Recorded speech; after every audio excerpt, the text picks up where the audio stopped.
What's up, friends, flyers, flight crews, whoever's listening?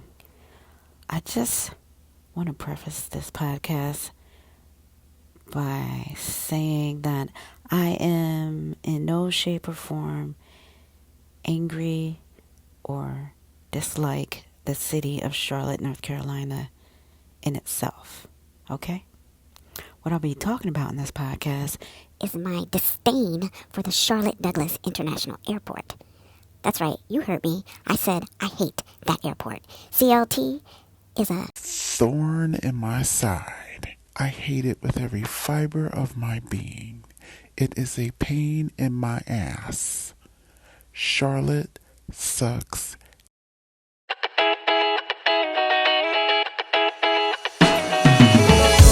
Don't forget that I'm talking about the airport, folks, not the city of Charlotte.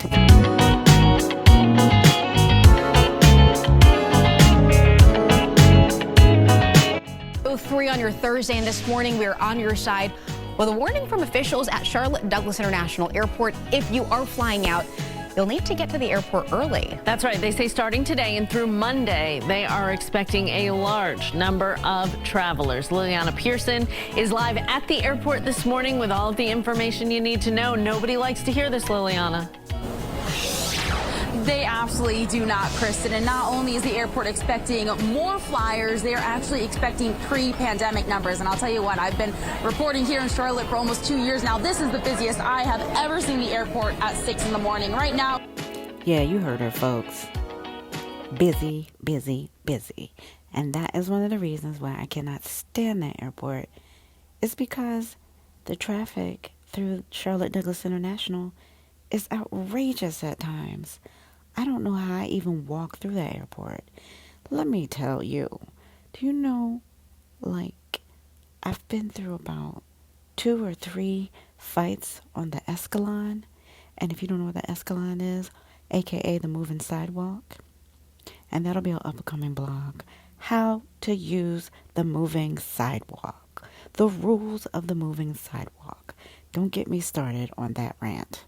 But anyways, yes, I've gotten into almost 3 fights with passengers on the moving sidewalk because that airport is just wall to wall with people. It can be too much. Too much. Way too much. Number 1, it's a hub for the largest airline in the world, American Airlines. So that in itself is going to bring in a crap load of people flowing in and out of their airport. Now, Charlotte's always been a pain in my ass, but when it was under U.S. Airways, that was one thing. But when U.S. Airways merged with American Airlines, oh my goodness. It went from crazy to hella crazy. Okay? Hella crazy. It's too much. And at least they've had actually gotten off their ass and expanded Concourse E. It made it a little bit more, made it more spacious so you can move around a little bit more, and then it accommodates more people and accommodates all these flights that they're trying to get people on, all these routes they're trying to get people to. That's great. But it's still crazy at that airport. And I don't even see, I used to see Charlotte Douglas Airport Police, which made me feel better. Let me tell you, Miss Regina loves some airport police. As a flight attendant, they are my best friends. And I like the Charlotte Douglas International Police. I like them a lot. They were always cool with me. But I don't see them anymore, which I find strange since the traffic has increased since the U.S. Airways and American Airlines merger. I see the Charlotte Douglas International Police less and less. I haven't seen them in a while. Now, mind you, I'm based in the Northeast, and I don't see them as much. But I do fly through Charlotte from time to time, and I just don't see their presence. Now, they extended Concourse D, and they also added a Bojangles and Potbelly Pig, whatever it's called. It's a sandwich shop. Actually, it's pretty good. And there's a big bar in the middle of that part of Concourse D, which can play some loud and very obnoxious music, and they need to turn the volume down. Seriously. But what I find strange in the expansion of Concourse E, they actually placed not an arcade, a gamer room, which I find strange. Do you know how addictive that stuff is for people? Why would you put a gamer room, which is fairly decent size, in an airport? Because I know some idiot is going to get on there, start gaming away, and miss his flight if it already hasn't happened. I'm sure it has. But yeah, that's interesting. Hey there, ladies and gents, the seatbelt sign is back on. And hey, folks, so the rest of this podcast is coming from an international airport in the Northeast, which will be nameless at this time. I bounced out of my hotel room, so now I'm here. Another interesting thing about Charlotte, not interesting, but another thing to note about Charlotte, in the recent past, or not so recent past, the gate agents in Charlotte, at least in Concourse E, were quite nasty. Not all, but I would say at least 50% of them. And what I've noticed lately, that they've gotten much better. Now, I do understand some of this grumpiness, and that could come from just being at an airport like Charlotte, which has masses of people just running through the airport, craziness. And they're people. People will get on your nerves. People will be impatient. People will be rude. They're Americans. What can I say? So I understand where some of it has come from, but it seems to have gotten better. Even in the other concourses, like over at A, B, or C in Charlotte, which I do encounter from time to time because as flight crew, we deadhead a lot. And if you don't know what deadheading is, that means the company needs to get the flight crew from point A to B on company business.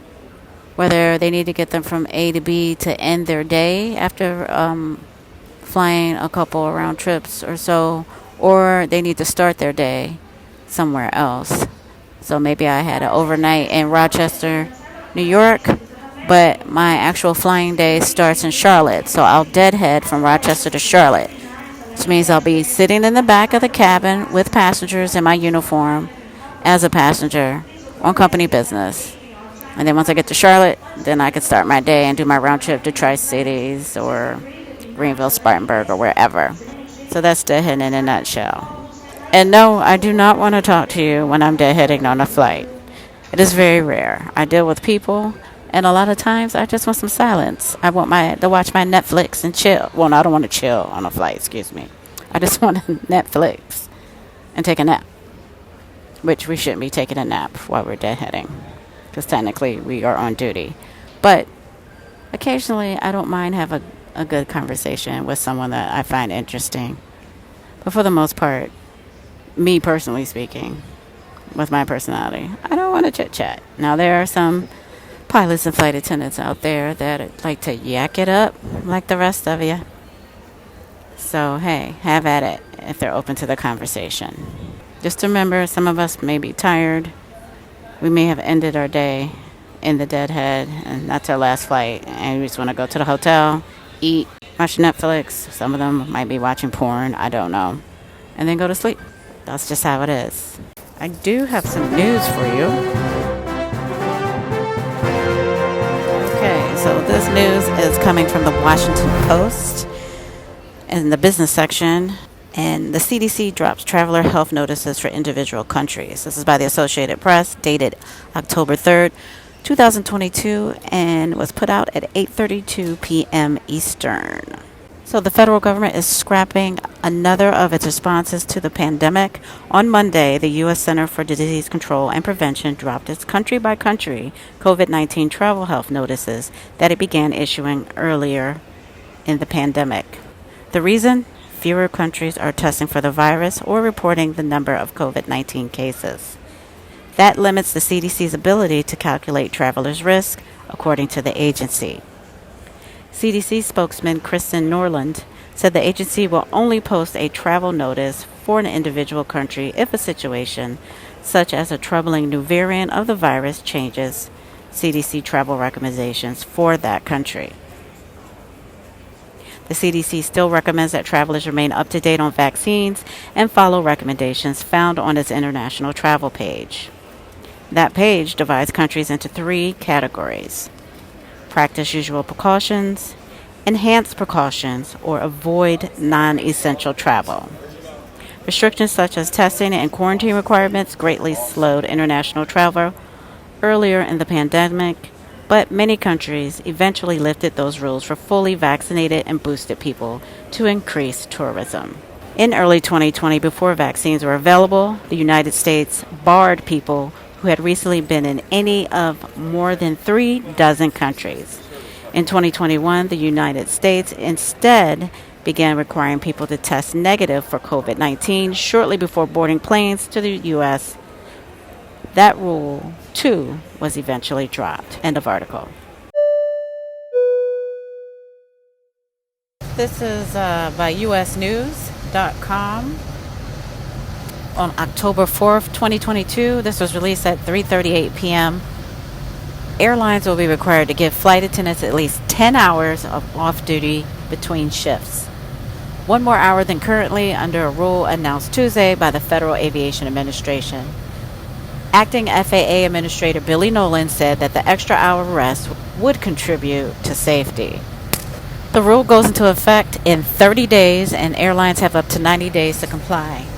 Congress directed the FAA in 2018 to increase the rest requirement for flight attendants and eliminate a provision that lets crews work with less rest under some circumstances. It took us way too long, but we're finally here, Nolan said at news conference at Reagan Washington National Airport, where he was flanked by more than a dozen flight attendants. Current federal rules allow flight attendants to work up to 14 hours in a day and get 9 hours of rest between shifts. The Association of Flight Attendants has fought for years for a longer break between shifts. The union thought it had prevailed 4 years ago when Congress voted by large margins to require more rest.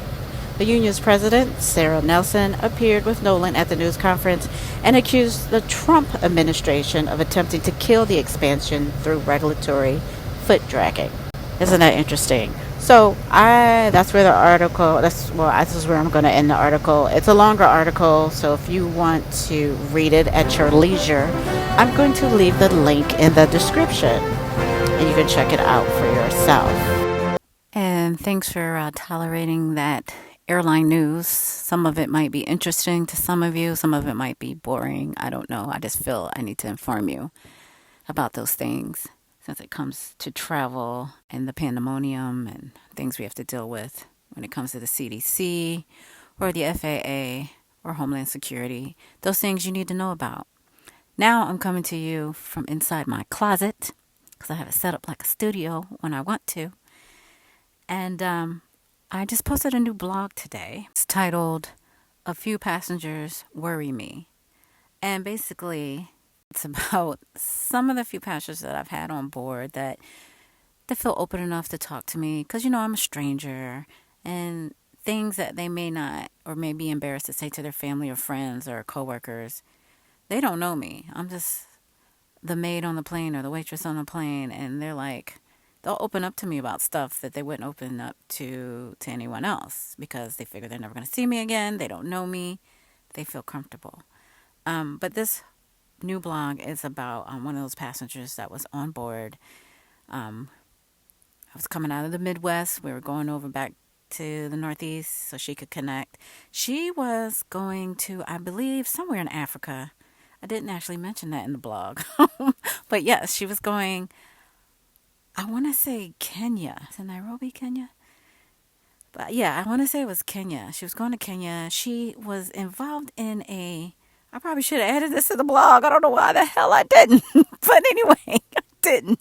I kept it very vague. But anyway, yes, she was going to Nairobi, Kenya because she was in this Facebook group. Now, mind you, this was probably, I want to say at least, here we go. At least, I want to say 5 years ago. I know we had the needle jet by then. and it's now 2022. So yeah, about 5 years ago, maybe 4 years ago, and she was telling me about this Facebook group she was a part of. I can't remember how long she's been a part of this Facebook group, but they were planning a group trip to Kenya, Nairobi, Kenya, in Africa. But the thing with this group is, she told me she only knew the group from Facebook. She never met these people before, ever, in person. I'm not for sure if they even got as close to making phone calls or any type of FaceTime or video chat at all. So, from what I remember feeling uneasy as she's telling me this story and worrying about this person. And I don't know her, but she was very, very nice. Very sweet lady. I think to the point where she could be taken advantage of. So I told her, I said, does any of your family or friends know that you're going over to Africa, going to Kenya? And she's like, well, no, I didn't tell anybody.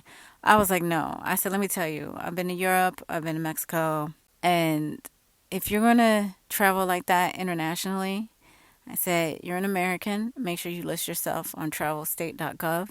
I said, I have a rule of 3. I tell my mom, I tell my dad, they're not together, so they live in separate states. And I tell like a third friend.